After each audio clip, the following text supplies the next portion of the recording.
Corey, you old softy son of a bitch. I never saw this coming. Date night! I'll get over you.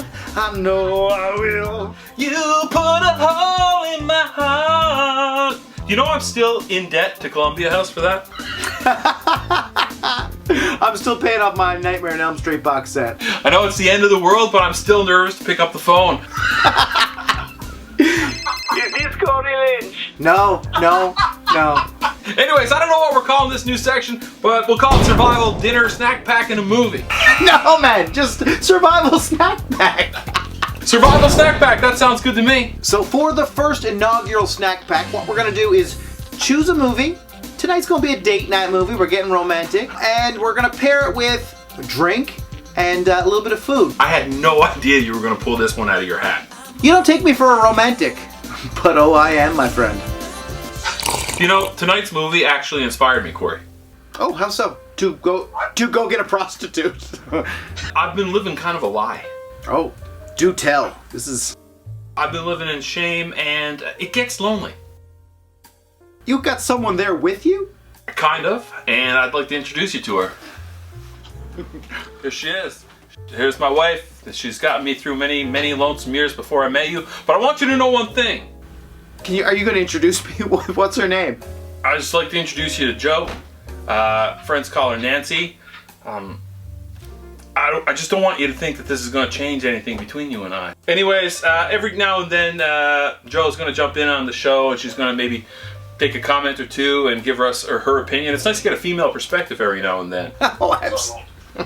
I just don't want you to get like a Yoko Ono vibe. You know what I mean? I don't think she's going to replace me. But I guess she's giving you something. Just pour you up a little bit right here. When you're ready. What are you guys drinking tonight? We're just having a little bit of a Grand Marnier. Well, Philip, you might be wondering why I'm dressed like a hooker with a heart of gold tonight. No shirt, fur coat, titillating, drinking some classy stuff out of a glass. It's because tonight we're kind of saluting hookers with heart. We're Pretty Woman, the happiest prostitution-themed film ever. Yes, My Fair Lady for the late 80s. Eliza Doolittle is back. Has Nancy seen this? Of course Nancy's seen this. Don't be an idiot. Oh, well, I was just asking. Sorry. I'm just putting on a show. I'm trying to be tough. From Touchstone Pictures, he's rich and powerful. At my companies. She's anything but. A kind of fly by the seat of my pants gal. And they're getting together in Beverly Hills. You're gonna get in trouble bringing me in here. Now their lives Slippery little suckers. and that city Give her your gum. will never be the same again. Come and be happy. There's a sofa in here for two. Close your mouth, dear. Richard Gere, Julia Roberts, Pretty Woman, rated R. Starts Friday at a theater near you. Mercy. Corey, I gotta say that this movie is very out of character for us here tonight, but it's nice for us to expand our boundaries. What possessed you to pick this movie here tonight? Well, first off, it was date night, so I wanted something that you could watch together. I thought we were watching it together. I didn't know there was a third coming tonight. So you thought this was date night tonight for you and I, and you picked Pretty Woman. Well, yeah, because it was date night. And this is a perfect date night movie because you're going to laugh, and it's not till many years later you're probably going to think, hey now, what was that movie about? Give me a brief synopsis on this film to any survivor out there that has no idea what Pretty Woman is. Oh my god. Billionaire philanthropist Richard Gere is driving through Hollywood Boulevard. He needs directions. He meets up with a high-class hooker with Hold a on a heart. second. Hold on a sec. Stop the press. So he's not looking for a hooker. No, he's simply looking for directions. Oh yeah. How do I get to the whatever. Beverly Wilshire? And she's like, for $20, I'll show ya. So he is the Henry Higgins of this movie. Absolutely. And Sir Henry Higgins is a billionaire. He has got money to burn.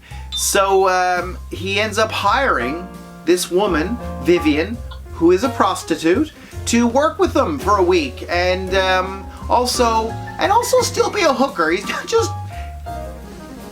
He does pay her for sex throughout the first several weeks of their relationship. That's a given. There are a lot of iconic moments in this film. I did see this movie in the theater, but one scene that always stuck with me was when she goes into that high-end Rodeo Drive store. How much is this, Marie? It's very expensive. It's very expensive. Oh my God, when she goes back and she's like, remember me? Big mistake. Big mistake. No, thank you. Hi. Hello. Do you remember me? No, I'm sorry. I was in here yesterday. You wouldn't wait on me? Oh. You work on commission, right? Yes. Big mistake. Big. Big mistake. Big mistake. Why does this film work? How does it work? Well, first and foremost, it's an infomercial for young girls who may be thinking of prostitution. It almost says, as long as you don't have a pimp, this is a great life. And I don't know if that's the message that you need to take away from this film. What a dangerous place to be a hooker and just be renegade. There is a distinctly gritty side to this movie, though. It's not a Cinderella fable all over. And then we're introduced to Laurie San Giacomo, who is kind of like a flip side or more realistic portrayal of prostitution. On drugs. She's on drugs. And also, the film starts off with a dead hooker. And let's face facts, even Julia Roberts, or excuse me, Vivian at this point, she starts to realize, like, Jesus, you know, that this could be me. This could be her. But no! Luck of the Irish! The billionaire pulls up, needs directions home for 20 bucks. Deadly. When this film started off, I'm kind of confused. Was she new to the game? Did Laura San Giacomo just kind of like, wrangle her in? Or has she kind of like been at this for a while? In this movie, I'm pretty sure she's fairly new to it, but she's still very streetwise. That would be really kind of a cop-out, you know, if they actually did that. It's like, oh God, you know, she's so pure for Richard. I gotta ask though, this is probably the go-to romantic comedy. How do you feel about Richard Gere? I think he's a workaholic. He's a billionaire and he can't meet people.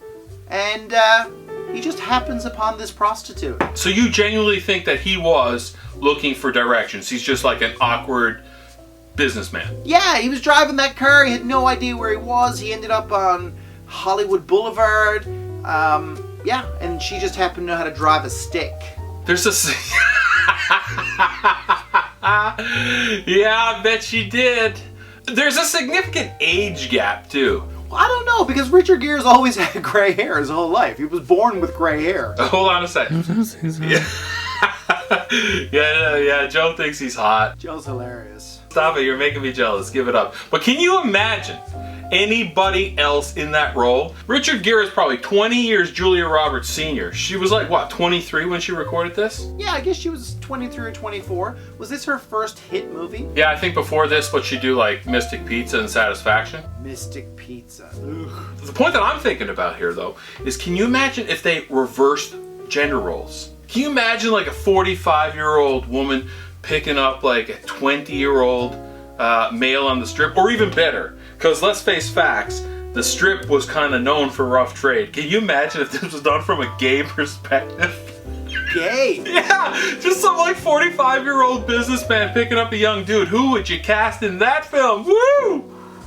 Wow, I don't think you're gonna get that film made. Well, it's a much darker film, but you do realize that this film was languishing around Hollywood for a while. This was on a lot darker script. It was a little darker, and then Gary Marshall wanted to lighten the mood a little bit. A little darker. Corey, the movie was originally called $3,000, which was what it was going to cost for her to stay with him. She was supposed to be a pretty seasoned veteran hooker who had just lost her child. What? Oh my gosh. One of my favorite things in this film was the what's the maitre d' or the major domo for the hotel? What would we call him? Hector Elizondo. What is the correct term for his job? I say major domo, but I'm kind of thinking of Bib Fortuna from Jabba's Palace. God, too bad Bib Fortuna's not in it. That's how salacious this movie is. Can you imagine if Bib Fortuna was actually a real actor and he was in Pretty Woman? His only other role. Now, I'm assuming that you're a relative?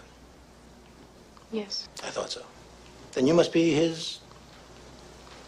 Niece? Of course. Well, we can't have dinner in a movie without the meal. Corey, what do you got cooking for us here tonight? Fill up tonight's food, Fraser Farm sauce et ragout de boulette. Holy shit, they have never changed their label. Look at that. You gotta admire their stick-to-itiveness. It's like, it is the least appetizing picture of a meatball you've ever seen, but they're committed to it. Why did you select this dish for tonight's film? I'll tell you, I'm kind of high. Oh shit! So what do we have for the pairing tonight? What are we serving up? In honor of the pornographic elements of this film, quite frankly. Blue none. But because this is classy, there's opera, there's billionaires, I'm mixing it with some Crystal Pepsi so I can turn it into champagne. I will say this, that whenever I've asked a guy, what's your favorite movie? No guy in the history of time has ever looked me in the eyes and said, hey, Pretty Woman, that's my absolute favorite. That being said, is this a woman's fantasy or a man's fantasy? Woman's fantasy from the standpoint of a prostitute, and no one else's fantasy. This is a gross movie. It's gross. It's gross. It's really gross. Why am I even justifying it? It's just gross. It's like, she's a prostitute on the streets of Hollywood selling her body. He's a billionaire who's a workaholic. He's destroyed thousands of lives by destroying companies. And he meets a hooker and he hires her for sexual services. Yeah, I know what you mean, but that at the same time, it's so goddamn charming. It really is. Coy smiles throughout. She is so sassy in this movie. Yeah, absolutely. And at the same time, let's just have a moment of silence for Laurie San Giacomo's character, because you know what? We know that 2 weeks later, she was stabbed dead. We know that? Is there an epilogue at the end of the movie? Imagine that's what runs at the end of the movie. They're like, Bernie, weeks later, lost his job for allowing prostitutes on site at the Beverly Wilshire. So Hector Elizondo loses his job. And Kit ends up in a dumpster 3 weeks later. And it's also a tie-in with Joe Spinell Maniac sequel. Fancy girls in their fancy dresses and their lipstick. Laughing and dancing. But you stop them, don't you? I can't stop them. But you do, don't you?